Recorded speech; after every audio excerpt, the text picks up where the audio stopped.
بسم الله الرحمن الرحيم الحمد لله والصلاة والسلام على رسول الله وعلى آله وأصحابه أجمعين أما بعد ناظرین کرام السلام علیکم ورحمۃ اللہ وبرکاتہ۔ شرح الادب المفرد کے عنوان سے اس پروگرام کے ہمراہ ہم آپ کی خدمت میں حاضر ہیں اور آج کی اس نشست میں ہم آغاز کر رہے ہیں امام بخاری رحمہ اللہ کی یہ کتاب کہ جس کا نام ہے الادب المفرد۔ اس کتاب میں یہ باب نمبر 210 کہ جس کا عنوان قائم فرمایا ہے امام بخاری رحمہ اللہ نے، فرمایا کہ باب النفقۃ فی البناء، یعنی عمارت کی تعمیر میں یا اپنے مکان کی تعمیر میں روپیہ پیسہ خرچ کرنا۔ اور یہاں ناظرین کرام تاکہ ربط برقرار رہ سکے تو اس سے قبل گزشتہ جو عنوان قائم کیا تھا امام بخاری رحمہ اللہ نے، یعنی وہ باب جو کہ اس سے قبل ہم پڑھ چکے ہیں، تو اس میں یہ تذکرہ کیا گیا تھا کہ اصلاح المنازل یعنی اپنے گھروں کو درست رکھنا، اور وہاں یہ بات بتائی گئی تھی کہ چونکہ کسی بھی انسان کے لیے گھر اس کی بنیادی ضروریات میں شامل ہے، اور یہ کہ کسی بھی انسان کے لیے گھر اللہ کی طرف سے بہت بڑی نعمت ہے، لہذا جب یہ چیز یعنی گھر بنیادی ضروریات میں سے ہے اور یہ کہ انسان کے لیے اس کے خالق و مالک کی طرف سے یہ بہت بڑی نعمت ہے، تو پھر اس چیز کا تقاضا یہ ہے کہ گھر سے متعلق ضروری امور اور یہ کہ ضروری تعلیمات و ہدایات جو کہ دین اسلام میں دی گئی ہیں، مثلا یہ کہ بروقت گھر کی تعمیر و مرمت ہو، اور یہ کہ وہاں کوئی ٹوٹ پھوٹ نہ ہو، کوئی گندگی نہ ہو، صفائی کا مکمل انتظام رکھا جائے، اور اس کے علاوہ یہ کہ وہاں برائی کے ارتکاب سے ہمیشہ گریز کیا جائے، وہاں اللہ کا نام بلند ہوا کرے، وہاں تلاوت قرآن کریم کی صدائیں گونجا کریں، اچھے کام کیا کریں وہ لوگ جو کہ اس مکان کے مکین ہیں۔ تو چونکہ گھر بہت زیادہ ضروری ہے، لہذا اب گھر سے متعلق مزید ایک بات کہ جس کا تذکرہ یہاں اس نئے باب میں کیا گیا ہے، وہ یہ کہ گھر کی تعمیر میں روپیہ پیسہ خرچ کرنا۔ تو اس سے یہ بتانا مقصود ہے کہ گھر یقیناً انسان کے لیے بہت ضروری ہے، لیکن اس معاملے میں بھی یعنی گھر کی تعمیر کے سلسلے میں بھی انسان کو چاہیے کہ وہ ہمیشہ دین اسلام کی جو اہم ترین تعلیم ہے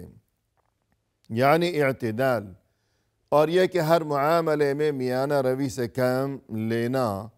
تو گھر کی تعمیر کے معاملے میں بھی انسان کو چاہیے کہ وہ میانہ روی سے کام لے، اور یہ کہ اس سلسلے میں فضول خرچی کا مظاہرہ نہ کیا جائے۔ ہمارے سامنے یہ اثر ہے کہ جس کا نمبر ہے 447۔ فرمایا کہ عن خباب رضی اللہ عنہ قال ان الرجل لیؤجر فی کل شیء الا البناء۔ خباب رضی اللہ عنہ نے فرمایا، یعنی یہ صحابی کہ جن کا نام ہے خباب ابن الارت رضی اللہ عنہ، اور جو کہ السابقین الاولین میں سے ہیں، یعنی وہ خوش نصیب ترین اور وہ عظیم ترین افراد کہ جو دین اسلام کے بالکل ابتدائی دور میں وہاں مکی زندگی میں جو کہ مشرف بہ اسلام ہوئے تھے، جو کہ مسلمانوں کے لیے انتہائی سختیوں اور پریشانیوں کا زمانہ تھا، اور اسی دور میں جس طرح باقی گنے چنے جو چند مسلمان تھے انہی میں سے یہ خباب بھی تھے کہ ان سبھی نے اس ابتدائی دور میں دین اسلام پر ثابت قدمی کی خاطر مشرکین مکہ کی طرف سے جو ایک لامتناہی سلسلہ تھا تکلیفوں اور ایذا رسانیوں کا، تو ان حضرات نے خندہ پیشانی کے ساتھ ان تمام تکلیفوں اور سختیوں کو برداشت کیا اور ان اذیتوں کا سامنا کرتے رہے یہ حضرات۔ تو انہی میں یہ خباب ابن الارت رضی اللہ عنہ بھی شامل ہیں۔ تو یہ فرماتے ہیں کہ ان الرجل لیؤجر فی کل شیء الا البناء، یعنی انسان جب بھی کوئی کام انجام دیتا ہے تو اس پر اس کے لیے اجر و ثواب کا وعدہ ہے، وہ اجر و ثواب کا حقدار بن جاتا ہے۔ ہاں مگر مکان کی تعمیر، تو یہاں بتانا یہ مقصود ہے کہ انسان اگر کوئی بھی کام انجام دیتا ہے، یعنی وہ کام شرعی ہو، دین اسلام میں اس کی اجازت ہو، کوئی غیر شرعی کام نہ کر رہا ہو، ہر وہ کام جو کہ غیر شرعی نہیں ہے بلکہ وہ کام جو کہ جائز ہے، اگر اچھی نیت کے ساتھ انسان کوئی بھی ایسا کام کرے گا تو یقیناً وہ اجر و ثواب کا حقدار قرار پائے گا۔ لیکن بقول خباب رضی اللہ عنہ کہ یہ جو مکان کی تعمیر کا معاملہ ہے تو یہ ایسا ہے کہ شاید اس میں بہت سے لوگ اجر و ثواب سے شاید محروم ہی رہ جاتے ہوں۔ بقول اہل علم یہاں خباب ابن الارت رضی اللہ عنہ یہ سمجھانا چاہتے ہیں کہ مکان کی تعمیر کے وقت انسان کو چاہیے کہ وہ اس حقیقت کو فراموش نہ کرے کہ اگرچہ ہر انسان کے لیے مکان اس کی بنیادی ضروریات میں شامل ہے، اور یہ کہ اللہ کی طرف سے مکان کسی بھی انسان کے لیے بہت بڑی نعمت ہے، لیکن اس کے باوجود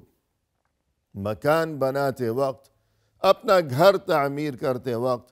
یا اپنا کوئی گھر خریدتے وقت کے بنا بنایا تعمیر شدہ کوئی گھر انسان اگر خرید رہا ہو تو اسے اس بات کا خیال رکھنا چاہیے کہ وہ نام و نمود کی خاطر اور غرور و تکبر دکھانے کی خاطر، اور یہ کہ معاشرے میں اور محلے میں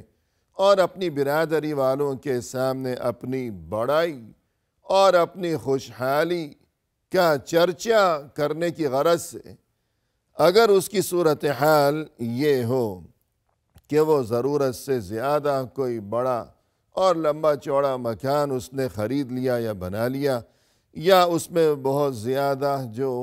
اس قسم کے کام کے زیب و زینت اور آرائش سے متعلق جو کام ہوا کرتے ہیں کہ جن کی کوئی ضرورت ہی نہیں ہے، تو یوں فضول خرچیاں، اور یہ کہ 2 کمرے 3 کمروں کا مکان اس کے لیے بہت کافی تھا لیکن اس نے 5-6 کمرے بنا لیے ہیں، تو اس قسم کے جو معاملات ہیں یقیناً یہ فضول خرچی میں شامل ہیں۔ اور اگر کوئی انسان یوں فضول خرچی میں روپیہ پیسہ اور اللہ کا دیا ہوا یہ مال و دولت جو کہ اللہ کی طرف سے امانت ہے اور جو کہ اللہ کی طرف سے بہت بڑی نعمت ہے، تو اس نعمت کو، اس مال و دولت کو اگر یوں ضائع کرے گا تو پھر یقیناً وہ اجر و ثواب کا مستحق قرار نہیں پائے گا، بلکہ عین ممکن ہے کہ اس فضول خرچی کی وجہ سے شاید وہ اللہ کی طرف سے گناہ اور یہ کہ سزا کا مستحق بن جائے گا۔ ہاں البتہ اگر یہ کہ اس کے برعکس کوئی انسان اپنے لیے گھر بناتا ہے، مکان تعمیر کرتا ہے یا تعمیر شدہ مکان خریدتا ہے اچھی نیت کے ساتھ، کہ اس کی نیت یہ ہو کہ میں اپنے لیے اپنی زندگی بسر کرنے کے لیے، اپنا سر چھپانے کے لیے ایک سائبان کا انتظام کر سکوں، اور یہ کہ اپنے اہل و عیال اور یہ بیوی بچے اور یہ افراد خانہ ان سبھی کے لیے ایک مناسب قسم کے ٹھکانے کا میں بندوبست کر سکوں، اور یہ کہ دنیا کی نظروں سے بے پردگی کی حفاظت کا میں انتظام کر سکوں۔ تو اگر اس قسم کی نیت ہو اور یہ کہ پھر اس نے یوں اس اچھی نیت کے ساتھ گھر تعمیر کیا یا گھر خریدا اور پھر وہ اسے اپنے لیے اللہ کی طرف سے بڑی نعمت تصور کرتا ہو، اور یہ کہ اس نعمت پر وہ ہمیشہ اللہ کا شکر بھی ادا کرتا رہے اگر کوئی انسان، تو پھر یقیناً اس میں کوئی برائی نہیں ہے، کوئی حرج نہیں ہے، بلکہ یہ تو بہت ہی اچھا کام کیا ہے اس انسان نے۔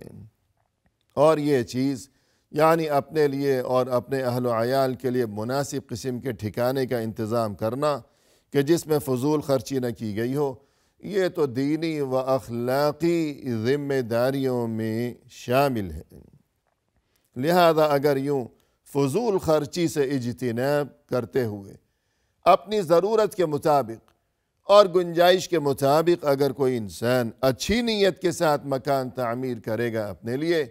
تو وہ اللہ کے ہاں یقیناً اجر و ثواب کا مستحق ہی قرار پائے گا ضرور۔ اور اس کے بعد ناظرین کرام، ہمارے سامنے یہ نیا باب ہے کہ جس کا نمبر ہے 211 اور جس کا عنوان قائم فرمایا ہے امام بخاری رحمہ اللہ نے۔ فرمایا کہ باب عمل الرجل مع عماله، انسان کا کام کاج کرنا اپنے مزدوروں کے ساتھ۔ یعنی ناظرین، گفتگو چل رہی ہے مکان کے بارے میں اور مکان کی تعمیر کے بارے میں۔ ظاہر ہے کہ جب مکان کی تعمیر کا مرحلہ آئے گا تو پھر اس تعمیر کے لیے مزدوروں کی ضرورت بھی پیش آئے گی کہ کچھ مزدوروں کا انتظام کیا جائے گا جو کہ مکان کی تعمیر کا کام انجام دے سکیں۔ اب یہ جو مزدور ہیں کہ کسی انسان نے اپنے مکان کی تعمیر کے لیے جو مزدور بلائے ہیں اور مزدوروں کا انتظام کیا ہے، ان کی خدمات حاصل کی گئی ہیں ایک مخصوص اور طے شدہ معاوضے کے مقابل۔ اب دین اسلام کی یہ تعلیم اسے ہمیشہ ذہن نشین رکھنا ضروری ہے کہ ان مزدوروں کے ساتھ ہمیشہ خوش اخلاقی اور خندہ پیشانی کا معاملہ اور سلوک و رویہ اختیار کیا جانا ضروری و لازمی ہے۔ ہمارے سامنے یہ اثر ہے کہ جس کا نمبر ہے 448۔ فرمایا کہ عن نافع ابن عاصم انه سمع عبد الله بن عمر قال لابن اخ له خرج من الوهط۔ نافع ابن عاصم فرماتے ہیں کہ انہوں نے عبداللہ ابن عمر رضی اللہ عنہ کو یوں کہتے ہوئے سنا کہ وہ اپنے بھتیجے کو یوں کہہ رہے تھے، جو کہ بھتیجا ان کا ابھی نکلا تھا وہط نامی ایک مقام سے۔ اور یہاں آگے بڑھنے سے قبل ناظرین کرام، تاکہ معاملہ یہ واضح ہو جائے تو ہمیں یہ بات معلوم ہونی چاہیے کہ نافع ابن عاصم نے سنا عبداللہ ابن عمر کو کہ وہ اپنے بھتیجے کو یوں کہہ رہے تھے، تو یہ عبداللہ ابن عمر یہ صحابی ہیں، یہ خود بھی صحابی ہیں، اور ان کے والد عمرو ابن العاص رضی اللہ عنہ وہ بھی صحابی ہیں۔ اور یہ کہ ان کا تعلق تھا قبیلہ قریش سے، یعنی مکہ شہر کے یہ باشندے تھے، اور جب مکہ سے مدینہ کی جانب ہجرت کی نوبت آئی تھی اور وہ یادگار واقعہ پیش آیا تھا ہجرت مدینہ کا، وہ تاریخی واقعہ، تب یہ حضرات دیگر مہاجرین کے ہمراہ یہ بھی روانہ ہو گئے تھے، یعنی انہوں نے مکہ سے مدینہ کی جانب ہجرت کی تھی، مہاجرین حضرات میں یہ شامل تھے۔ الغرض بتانا یہ مقصود ہے کہ یہ دراصل مکہ کے باشندے تھے، اور یہ کہ مکہ سے کچھ فاصلے پر تقریباً 70 یا 80 کلومیٹر کے فاصلے پر ایک پہاڑی علاقہ ہے، اور وہاں پہاڑیوں پر بلندیوں پر ایک مشہور شہر آباد ہے کہ جس کا نام ہے طائف۔ تو یہ پہاڑی سلسلہ کہ جس کا آغاز تو مکہ سے ہی ہے کہ مکہ خود پہاڑی علاقہ ہے، تو یوں طائف جو ہے وہ مزید بلندی پر واقع ہے، اور یہی وجہ ہے کہ وہاں کا موسم ہمیشہ خوشگوار رہا کرتا ہے، اور پھر مزید یہ کہ وہ اس خوشگوار موسم کی وجہ سے وہ علاقہ اور وہ شہر طائف وہاں بکثرت باغبانی اور یہ کہ زراعت اور کاشتکاری وغیرہ یہ چیزیں وہاں بکثرت پائی جاتی ہیں آج بھی، اور اس زمانے میں بھی یہی صورتحال تھی۔ اور ہم دیکھتے ہیں کہ رسول اللہ صلی اللہ علیہ وسلم دین اسلام کے ابتدائی دور میں وہاں مکی زندگی میں، یعنی ہجرت سے قبل کا جو زمانہ تھا مکی زمانہ، تو وہاں ایک بار رسول اللہ صلی اللہ علیہ وسلم اللہ کا پیغام اور یہ کہ دین برحق کا پیغام پہنچانے کی غرض سے آپ صلی اللہ علیہ وسلم نے وہ تاریخی اور یادگار ترین سفر کیا تھا، جو کہ تاریخ میں سفر طائف کے نام سے معروف ہے، کہ آپ صلی اللہ علیہ وسلم جب مشرکین مکہ کی طرف سے مایوسی کا شکار ہونے لگے تب آپ نے طائف کا سفر کیا، اور وہاں ان لوگوں کو، طائف کے باشندوں کو وہاں پہنچنے کے بعد آپ صلی اللہ علیہ وسلم نے اللہ کا پیغام پہنچایا کہ اپنا ذاتی کوئی مفاد نہیں تھا، ذاتی کوئی کام نہیں تھا، ذاتی کوئی غرض نہیں تھی، محض اللہ کا پیغام پہنچانا مقصود تھا، کہ اس مقصد کی خاطر آپ صلی اللہ علیہ وسلم نے یہ تمام تر تکالیف برداشت کی، اور یہ پرمشقت قسم کے یہ سفر اور یہ کہ صعوبتیں کہ مکہ سے طائف یہ طویل مسافت اور یہ دشوار گزار پہاڑی علاقہ، تو یہاں پیادہ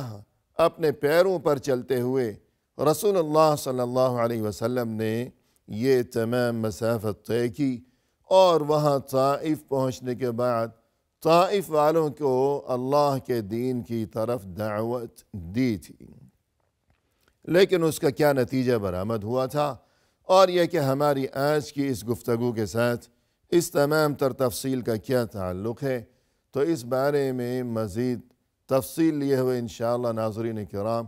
آئندہ ملاقات کے موقع پر ہم حاضر خدمت ہوں گے۔ اس وقت تک کے لیے فی امان اللہ،